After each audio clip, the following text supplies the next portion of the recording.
Hello, and welcome to Comicstorian. This is where we dramatically read your favorite comic books back to you. Today, we will be covering DC vs. Marvel, written by Ron Mars, and read dramatically to you by yours truly. Why did I say that portion, that it was dramatically read by me when it is my channel? Well, that's because today we have a sponsor, and that sponsor is Audible. If you enjoy my dramatic readings, then you will most certainly enjoy the books at Audible read dramatically back to you. It's actually how I keep up to date on the Star Wars extended universe. And you can get yourself a 30-day free trial and a free book if you click the link down below, audible.com/comicstorian. That's COMICSTORIAN. For me, I've recently been listening to Star Wars Thrawn, which is an incredible way to reintroduce the character of Thrawn back into the extended universe. Keep in mind, he was technically written out when we started up the new Star Wars stuff. Anyway, now we're going to move forward with our DC versus Marvel storyline, and I want you to know that this came out in the 90s, which means you have 90s versions of your favorite superheroes, and you have 90s talk and banter. It's a classic storyline that pretty much has been written out of continuity because DC and Marvel don't play well together anymore. Anyway, it's time to move forward, and I hope you enjoy the show.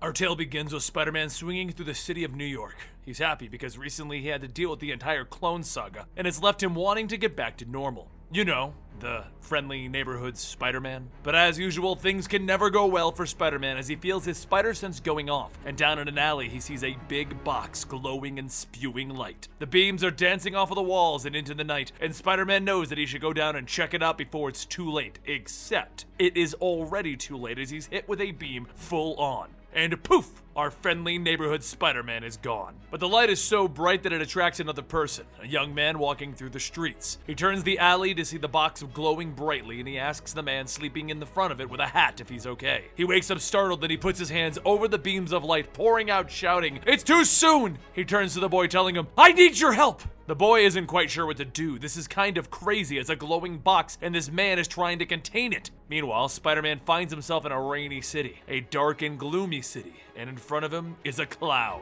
A clown with green hair and a white face. And Spider-Man asks, "Where is he?" And the Joker replies with, "No, no, no, no! The question is, who are you?"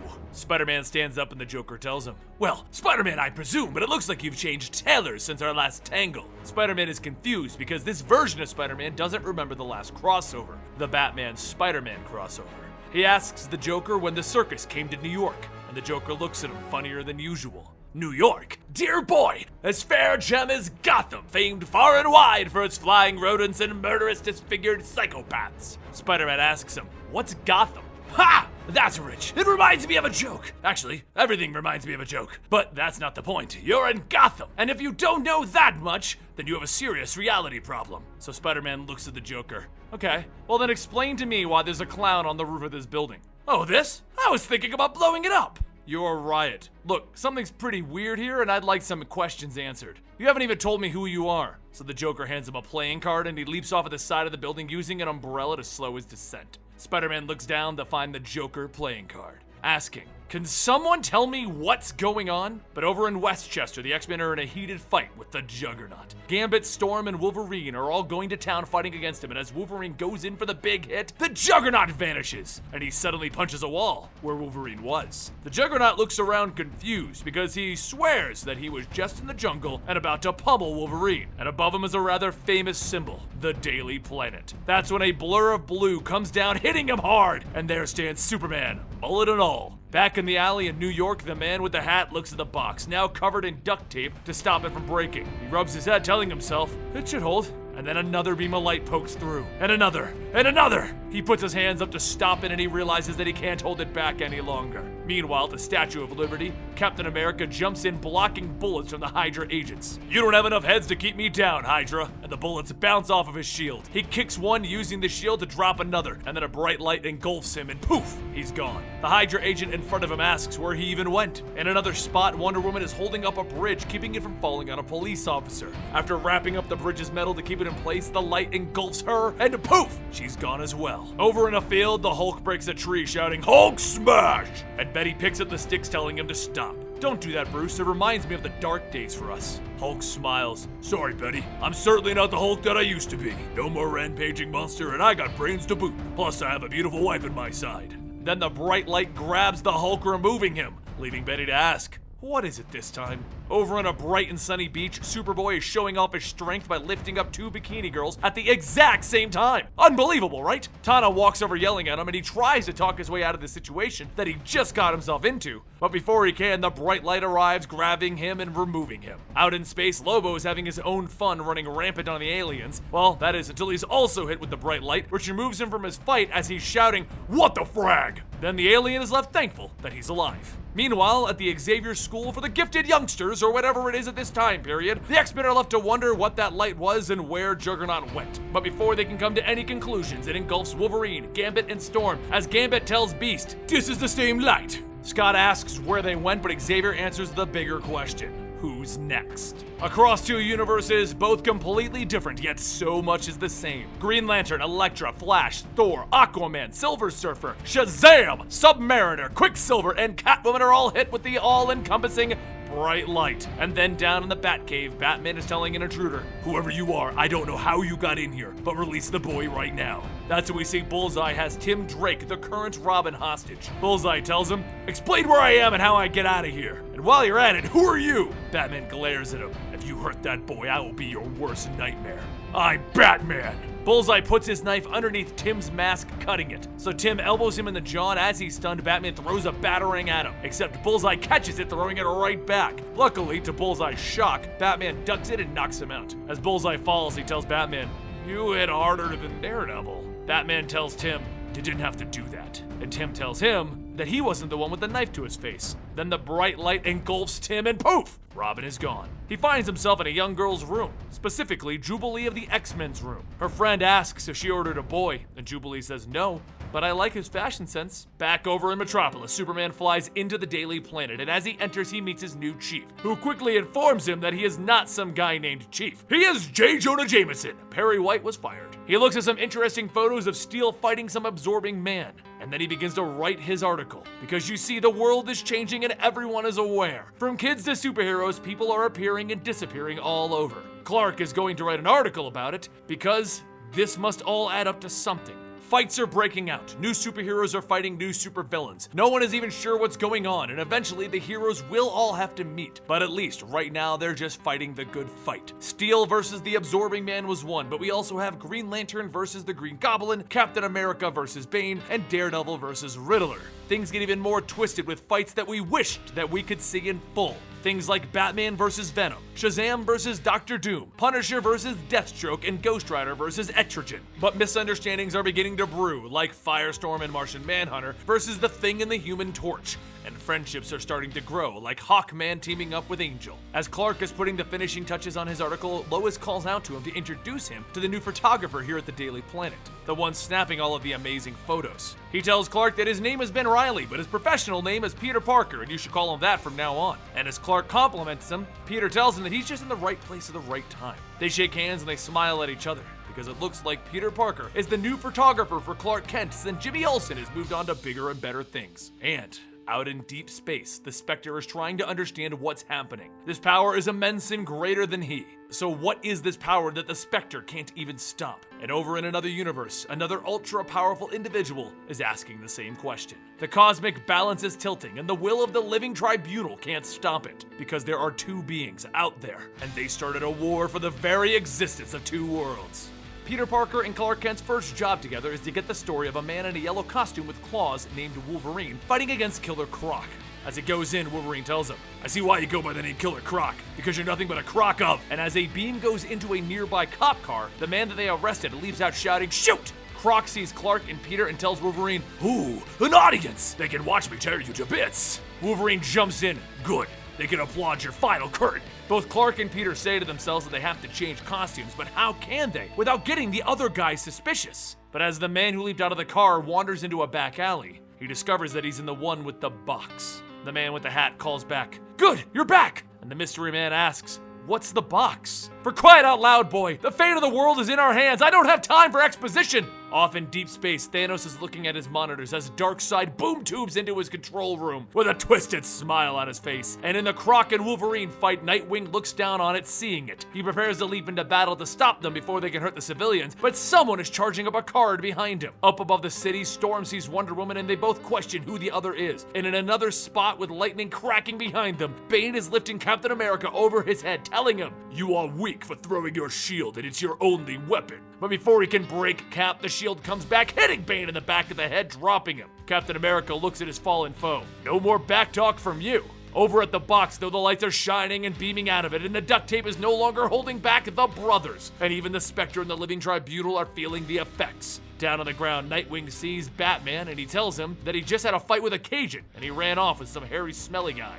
Nightwing tells him they're probably miles away now. And that's when Wolverine and Gambit race by in the Batmobile that they just stole. Nightwing asks Batman what else can go wrong, and Batman tells him to calm down. Because in the Batcave, the Mole Man is walking in, and Batman is a bit more worried about where Robin went. But Tim, he's not in a bad place. He's currently sitting on Jubilee's bed as they discuss his fashion choices and how much she loves them! Down at the box, though, the light breaks through and all across both universes, everyone can finally see what's going on. The brothers are free and they are now aware of each other. And as the light shone out, these words could be heard by all of the heroes of both universes. You see, in the beginning there were two brothers. Although they could be sisters as well, they were sexless and everything in between. They encompassed the whole of everything and they entered into battles against each other, which would always end in the destruction of all of creation. And the explosion of death and rebirth, they were blown apart and their shattered existence brought on the multiverse. It took them eons to even remember that they had consciousness in this fragmented state. But as time went on, they learned and eventually learned of each other. Once again, they realized that there was no longer a me, but there was an us thing. They decided that they could not exist with their lack of uniqueness, nor was either of them whole. In their battles centuries ago, some of their fragments ended up in the other's universes, and both of them desired to be whole and unique, and they learned the futility of a head-on struggle. They put out their respective super beings to fight against each other in a war to end all wars, and the problem is that some of these champions are so powerful that a battle would continue forever with no true conclusion. So the rules are simple. You need to immobilize the other one first to win. Whichever side loses the most matches will be lost forever. And so, with every hero aware of the stakes, the battles begin! The end of the universe is to be decided, and the heroes realize what must be done. So as Shazam lands in front of Thor, they both stare at each other, and Shazam asks him, "Who are you?" "Thor, son of Odin, god of thunder. You?" "Shazam, with the strength of Hercules, power of Zeus, and speed of Mercury." "I see. Well, Shazam, there's only one thing to do for those possessing the powers of gods at this point." And they both kneel and pray. Over at Thanos' base, Darkseid is looking at the power growing in him. "A disciple of death versus a lord of destruction. Tell me then, Darkseid, would you care to wager on the outcome of this battle?" "I wager that you're a pale imitation of me, and that you will lose." Down in the alleyway, Marvel's Scarecrow and DC's Scarecrow are hauling off Lois Lane as old Peter Parker jumps in, dropping them both. Superman flies by scanning the ground and sees that Lois is safe thanks to this new photographer, and he wonders if he should be jealous. Back at the first fight though, Shazam starts it off with a right hook landing with a bracow! "This is nuts! Instead of fighting, we should be finding a way to make these cosmic babies work together." Thor smacks him with his hammer. "Agreed. But if we refuse to battle, we will never have the time to research that solution." Shazam lands on the base of a Ferris wheel and Thor soars in with his hammer. He hovers above him. "I would welcome your surrender, Shazam." And then he hits the entire Ferris wheel, dropping it on top of Shazam. Thinking fast and realizing that he can't be immobilized for even a second, he calls out the magical word that grants him his powers. Shazam! And once again, Billy Batson is small enough to escape. Thor comes down realizing that he has a weaker alter ego, and Billy calls out the word Shazam! Again, so that Thor can see that it's a magical lightning that grants Shazam his powers. The lightning is something that he can control with his hammer. So he throws it into the path of the magical lightning, and the backlash throws him to the ground as well. Thor is fine, and he gets up seeing Billy unconscious, declaring, "Thor is the winner!" But he has no idea where his hammer landed. Meanwhile, Wonder Woman walks up on a smoking hammer, and she reads the words written on it. "Whosoever holds this hammer, if he be worthy, shall possess the power of Thor!" She reaches down, wondering what worthy means, as it's a truly subjective topic, and she feels the power coursing through her. Deep down in the oceans, Namor is getting frustrated as Aquaman is straight out dodging his moves. Stay still! I can end this quickly and spare you serious harm! And Aquaman smirks at him. I would love to, but you're so muscle-bound and slow I can't help but dodging. Face facts, pointy ears, we're too evenly matched. At this rate, neither of us will land and bracoom! Namor hits him so hard he lands him out of the water. And as he swims away, I believe the word that you sought was punch. And the winner is Namor? Maybe? Over on a street, a man and his son are driving a tractor trailer down the street when they see what happens to be a tornado. To the naked eye, that's what you would believe, but in all actuality, it's the Flash punching Quicksilver. You're fast, Quicksilver, I'll give you that. In your universe, you might even be the fastest man alive. But the fastest car in the world still looks like a snail next to a supersonic transport. He runs up punching Quicksilver and catching him by the face. It's too bad that we have to be at each other's throats. We'd be better friends than enemies. And as Quicksilver is getting hit, he tries to get out the words. I have more than enough, ow, both. All I need is a triumph so that my universe can survive. Well, don't shoot the messenger, but your universe is in serious trouble. And at that moment, the truck begins to barrel towards them as they are in the middle of the road. It careens off to avoid them, and the Flash, being a hero, he ignores the fight and he runs in to save the man and his son. As he sets them down, Quicksilver sees his opening and he goes in for rapid punches. As the Flash is hitting the ground, he thinks to himself, what a wonderful triumph this'll be, taking down an opponent after he risked his life to save others. But that wasn't enough as the Flash jumps back up and begins to beat on Quicksilver. Almost had me there, fella. But he who hesitates is lost. The Flash then brushes off his hands as the Flash is the winner. Meanwhile, Aquaman isn't actually defeated as he hasn't stopped moving and he gets out of the water. Up behind him is the orca that he used to bring him to the shoreline. And that's when Namor jumps in to continue their fight. Aquaman throws an unbreakable cord around Namor and pulls him down to the ground so that the orca can jump on top of him, completely immobilizing him. The true winner is Aquaman. But this is only the beginning, true believers. There is so much more to come, such as Wonder Woman, God of Thunder, Darkseid versus Thanos, and even Superman versus Hulk. Thank you for watching the video, and I hope you did enjoy it. It's my version of bringing you a dramatic reading of your favorite comic books. Now, the DC versus Marvel event, that happened in the 1990s, and when it was happening, they allowed the readers to vote on who would actually win each of the fights. Now, if you look it up, you can go ahead and see who actually won, but we thought it would be fun if we put up the actual checklist allowing people to vote who would win. So you can go ahead and look at it and try to guess who you think should win. Don't forget though, this video was sponsored by Audible. Audible's a great website where you can go ahead and get dramatic readings of your favorite books. Honestly, I'm so busy, it's the only way that I can keep up with the Star Wars Extended Universe books, and through Audible, I've actually downloaded Star Wars Thrawn, one of the newer books, which is how Thrawn got reintroduced into the Extended Universe. If you want to get yourself a free book, such as Star Wars Thrawn, so you can keep up to date with the Star Wars Extended Universe like me, click the link down below. It's audible.com/Comicstorian. That's COMICSTORIAN. The reason I have to spell it out is because some people still don't know how to spell my name. Funny, huh? Anyway, I hope you guys enjoyed DC versus Marvel. We're going to be bringing this to you as a weekend event, which means multiple videos. Why are we doing that? Because the titles are insane and we can have multiple videos and I can make them really long with awesome fights. That's why we're doing that. So if you click the link right here, that's going to bring you to the rest of the DC versus Marvel playlist. If you click the link right here, that's going to bring you currently to a YouTube algorithm-based thing, but when a secret project that I've been working on known as Batman vs. Deadpool goes live, that'll go right there. Convenient. Huh. I hope you guys enjoyed, and my sub link is there, along with our Audible link giving you that 30-day free trial. I'll see you guys next time at the DC vs. Marvel event.